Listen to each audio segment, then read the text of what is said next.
Wake up, strategizers! Jess here to help keep the nightmares away. Alan Wake is not having the best vacation in Bright Falls.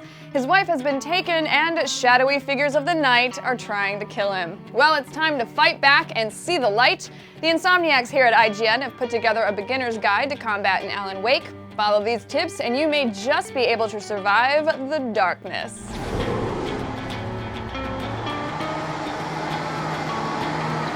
One thing you'll learn very quickly is that light is your best friend in the game. Sorry, Barry. As you probably know by now, the basic idea is that you use light to remove darkness from the enemy and make them vulnerable to attack.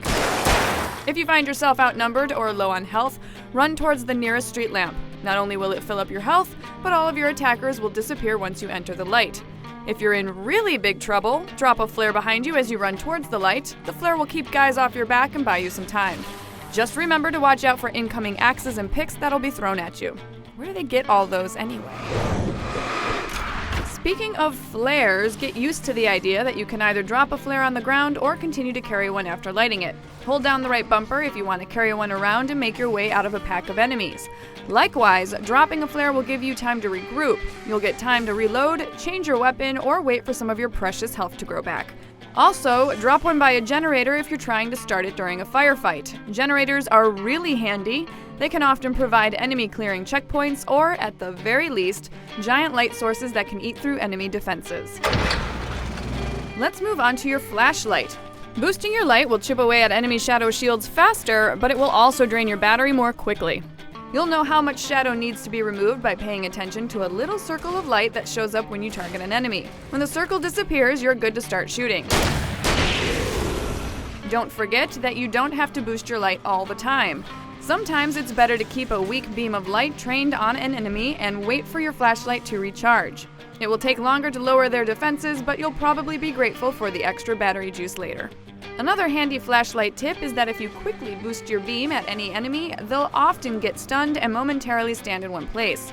On higher difficulties, this is an essential technique, especially against the big guys who can take you out in a flash. More often than not, it's the only way to survive a big group of enemies.